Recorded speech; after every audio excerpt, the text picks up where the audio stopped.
स्वागत है आपका। आज हम उत्तर प्रदेश पीसीएस के यूपी स्पेशल पीवाईक्यू पहली बार आपके सामने लेकर आए हुए हैं। आर्ट और कल्चर, कला और संस्कृति पर जो पीवाईक्यू है वो खत्म हो गया है। अब हम उत्तर प्रदेश स्पेशल के पीवाईक्यू आप देखते हैं कि हाल ही में रिपीट करके कई बार वही प्रश्न पूछे गए हैं, तो इसकी चर्चा करना बेहद आवश्यक है। आज हम 2018 में आए हुए प्रश्नों की चर्चा करेंगे, ठीक है? इस उत्तर लेखन का तभी महत्व है जब आप देखने के बाद, सुनने के बाद आप कॉपी अगर लिखते हैं तो हमारे व्हाट्सएप नंबर पे हमें भेज दीजिए। ये एरा वर्ल्ड की प्रस्तुति है और इसके माध्यम से आप अपने निःशुल्क उत्तर लेखन कार्यक्रम को बढ़ा सकते हैं। जब पहली बार 2018 में मुख्य परीक्षा हुई थी तब ये प्रश्न आए हुए थे। उस समय के प्रश्न आज भी प्रासंगिक है, इसलिए इसकी चर्चा करना इम्पोर्टेंट है, ठीक है?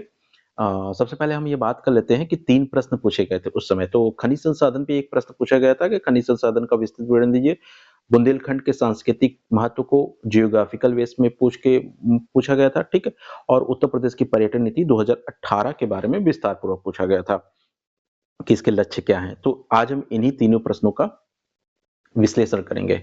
यकीन मानिए, अभी उत्तर लेखन करने देखने के बाद आप मान लीजिए पढ़ते नहीं, कोई बात नहीं, पर पीवाईक्यू सुन कर जाएँगे और दिमाग में बना रहेगा, तो आप उत्तर लेखन बहुत अच्छा कर पाएँगे, ठीक है?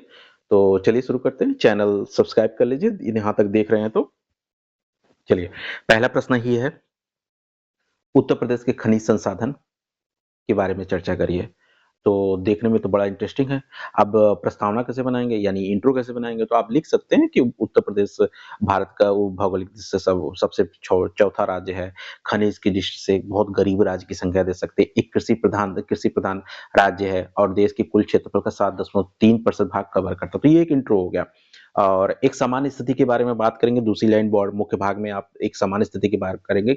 इसकी भागीदारी केवल 1 से 2% है। धात्विक खनिज की बात करें तो बहुत लगभग ना के बराबर है।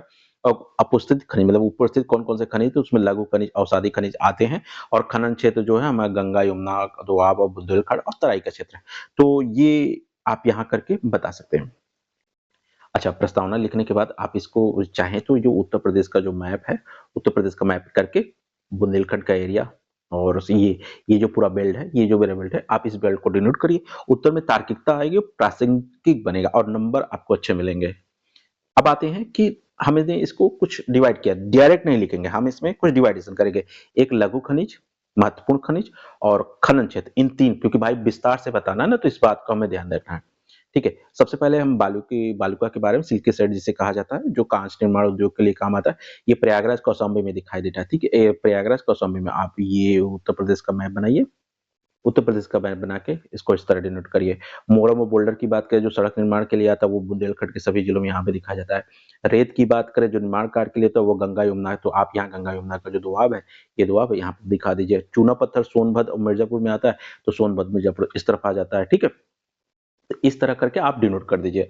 अब बात करते हैं कि अन्य महत्वपूर्ण कहें तो इसमें डायस्पोर और पाइलराइट आते हैं, जिसमें आपका सिरेमिक कीटनाशक के लिए उपयोग किया जाता है। ये आपके हमीरपुर, महोबा, ललितपुर में पाया जाता है। वहीं ग्रेनाइट जो है आपको सोनभद्र और बादा, ललितपुर में देखने को मिलते हैं, जो कि सजावटी पत्थर के लिए उपयोग किए जाते हैं। सबसे प्रमुख बात, आप कोयला सिंगरौली सोनभद्र में सिंगरौली क्षेत्र में पाया जाता है, ये ऊर्जा क्षेत्र के लिए उपयोग होता है। ध्यान रखिएगा सिंगरौली क्षेत्र और एक जगह पाया जाता है, वो कमेंट करके बताइए क्योंकि ये प्रश्न बार-बार पूछा जाता है। ठीक। और इसके बाद हम पढ़ते हैं चीनी मिट्टी की तरफ। चीनी मिट्टी में आपको पता है बांदा हमीरपुर में पाया जाता है। ये मिट्टी के बर्तन, तो ये इसके महत्वपूर्ण खनिज हो गए। उत्तर प्रदेश में ये महत्व इस प्रकार का फ्लो चार्ट बनाइए और ये लिखिए। इसके साथ-साथ अगर आप कुछ उसमें ये बता देते हैं कौन-कौन से क्षेत्र जाने जाते हैं इसके लिए, तो आप इसमें जो है बुंदेलखंड का क्षेत्र, बिंद क्षेत्र, गंगा यमुना, तराई क्षेत्र, ये सब बता देंगे तो उत्तर में तार्किकता आ जाएगी। जैसे आप बुंदेलखंड बता दीजिए, यहाँ पे ग्रेनाइट, पाइरोलाइट, मोरम मिल जाता है। बिंद क्षेत्र में आपको सिल्का और चूना पत्थर मिल जाएँगे और गंगा यमुना दोआब में आपको ईंट भट्टी या बेलुका रेत मिल जाएगी। तराई क्षेत्र में आपको रेत या बजरी टाइप का सब मिल जाएगा। तो ये महत्वपूर्ण खनिज की जानकारी अगर आप बताते हैं, तो आप प्रश्नों के काफ़ी हद तक उत्तर अपने तरफ से दे सकते हैं और यही नहीं खत्म होता। एक छोटा-सा लाइन जैसे आर्थिक महत्व, समस्याएँ और चुनौतियाँ आप दे देते हैं, तो वो उत्तर पूछा तो नहीं गया लेकिन ये देना ज़रूरी नहीं है, लेकिन फिर भी अगर आप दे देते हैं तो ये एक अच्छा दिखाता है कि आप कितने जागरूक हैं, ठीक? तो आप बता देंगे निर्माण उद्योग महत्व है, रोजगार सृजन का महत्व, राजस्व का महत्व है और आयात प्रत्यापन में इसका महत्व है। लेकिन समस्याएँ ये हैं कि यहाँ पे अवैध खनन हो रहा है जो पर्यावरण समस्या को दे रहा है। खनन माफिया लगातार बने हुए हैं जो आजकल मतलब इसके कई उदाहरण देखने को मिले हैं सोनभद्र और चित्रकूट में। वैज्ञानिक खनन की कमी है क्योंकि यहाँ खनन किसी भी तरीके से हो जाता है और उसका कुछ नहीं उत्पादन। और औद्योगिक पिछड़ापन है यहाँ भारत में, सॉरी उत्तर प्रदेश कृषि प्रधान देश है और ये इसके आसपास जो औद्योगिक पिछड़ापन के कारण यहाँ समस्याएं बनी हुई है। ठीक, अब ऐसा नहीं कि ये चीजें हैं, उत्तर प्रदेश कुछ नीतियां भी है, जैसे उत्तर प्रदेश सरकार की 2021 की नीति खनन संचालन नीति है, ई नीलामी योजना है, ड्रोन सर्वे कराया जा रहा है, पुनर्वास 99 से ज्यादा ब्लॉक बनाकर ड्रोन सर्वे कराया गया। तो ये एक सरकार की अच्छी नीति है।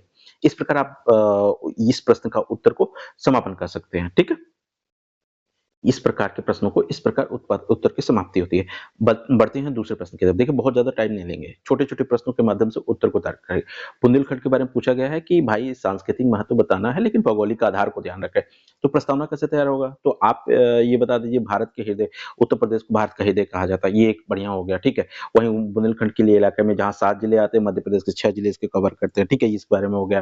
ठीक है, इसको बुंदेली इसकी सांस्कृतिक पहचान है, बुंदेली मुंह से हमने सुनी कहानी थी, हर खूब लड़ी मर्दानी। तो इस प्रकार के तार्किक इंट्रो देना आवश्यक होता है। ठीक, अब भौगोलिक आधार है तो इस पे भौगोलिक आधार पे आपको बताना पड़ेगा क्योंकि यहाँ पे प्रश्न उसकी भौगोलिकता का है। जैसे उत्तरी सीमा, दक्षिणी सीमा, पश्चिमी सीमा, पूर्वी सीमा। तो ये आप यहाँ करेंगे कि जैसे बघेलखंड पश्चिम पूर्वी में हो जाता है और बज बज क्षेत्र जो होता है मथुरा उत्तरा जो पश्चिमी में हो जाएगा, बिंद पटार आपका दक्षिणी में हो जाएगा, उत्तर में आप यमुना नदी का जो दोआब क्षेत्र था ये हो जाएगा। ये भौगोलिक आधार है। ठीक, इसके अलावा प्रमुख नदियों का वर्णन कर दीजिए, जलवायु कैसा है, मिट्टी कैसी पाई जाती है, काली मिट्टी पाई जाती है, अर्ध मौसम है, बेतवा नदी है, ये भौगोलिक कंडीशन हो गया। ठीक है, तो आपने देखा कि प्रश्न की मांग क्या थी? प्रश्न की मांग थी कि पहले भौगोलिक आधार पे तो भौगोलिक आधार का एक संक्षिप्तकरण देना आवश्यक होता है। अब चलिए प्रश्न के दूसरे भाग पे चलते हैं, ठीक है? जो कि बहुत इंटरेस्टिंग होने वाला है। सांस्कृतिक महत्व कैसे लिखेंगे?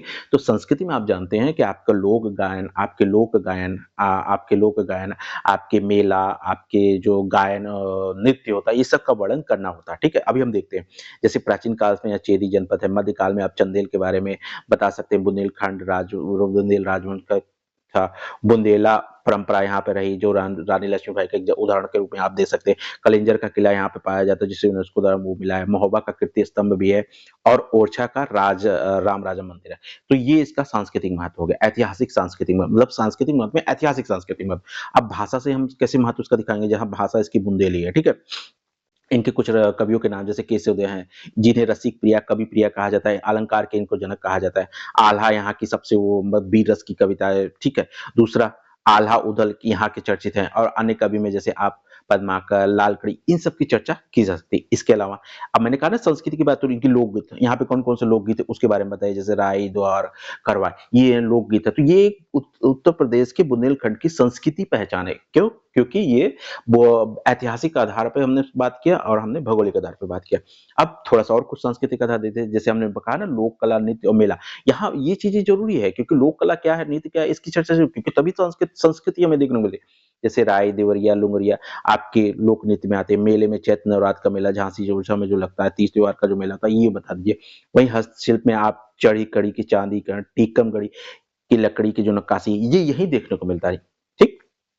धार्मिक पे भी थोड़ा चलिए, यहाँ पे तीर्थ स्थल कलिंजर, नरैनी, चित्रकूट जैसे तीर्थ, चित्रकूट में राम वनगमन स्थल है, जहाँ पे आप इसके कला और संस्कृति के स्थल मौजूद हैं, ठीक है? देवी देवताओं का भी जिक्र यहाँ पे है। पर अब वही है, प्रश्न हो गया। अब इसकी कुछ चुनौतियाँ, वर्तमान इसकी कुछ सांस्कृतिक चुनौतियाँ हैं, जैसे जल संकट यहाँ पे बना हुआ है। जल संकट की वजह से सारी समस्या उत्पन्न होती है। आल्हा गायकी जो अब हो रहे हैं क्योंकि वर्तमान संगीत ने इन्हें सबको डुबा दिया है, तो लुप्त हो जाए, सरकार की तरफ से बहुत ज़्यादा समर्थन नहीं मिलता। बुंदेल भाषा के जो ह्रास हो रहा है, जहाँ हिंदी, अंग्रेजी का प्रभाव हो रहा है, वहाँ स्थानीय भाषा का औद्योगिकरण का यहाँ पे प्रभाव पड़ रहा है और अलग राज्य की माँग के लिए, क्योंकि यहाँ पे क्षेत्रवाद ने जड़ लिया। उत्तर प्रदेश में से अलग राज्य की माँग की जा रही है। ठीक? चलिए ठीक है, ये तो चलिए हो गया। अब क्या करना है आपको? अब हम आगे बढ़ते हैं। अच्छा सॉरी, हाँ ठीक है, ये हो गया। अब एक निष्कर्ष लिख देंगे। निष्कर्ष में आप क्या लिखेंगे? बुंदेलखंड आज भी पिछड़ा हुआ है, लेकिन हाल ही में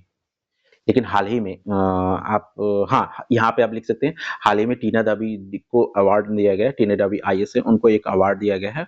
वहाँ का अगर हम वहाँ का जो उदाहरण प्रस्तुत करके वो बुंदेलखंड में जो पानी की व्यवस्था है, जल संकट है, उसे खत्म कर सकते हैं। तो इस प्रकार का उदाहरण दें कि आप वो बुंदेलखंड का एक अच्छा-सा उत्तर समाप्त कर सकते हैं। ठीक, अब एक लास्ट प्रश्न बचा है, 3 प्रश्न इसमें हैं, तो जाइएगा नहीं। बहुत अच्छा प्रश्न है। पर्यटन नीति के बारे में पूछा गया है, ठीक है? ये प्रश्न दोहरा सकता है, ऐसा नहीं है, ठीक है? सबसे जनसंख्या वाला राज्य हम इंट्रो बढ़िया से बनाते हैं, समृद्धि और संस्कृति का विरासत है। ताजमहल, वाराणसी और मथुरा जैसे यहाँ पे ऐतिहासिक प्लेस है, अध्यात्म है, जो पर्यटन के केंद्र है, ठीक है?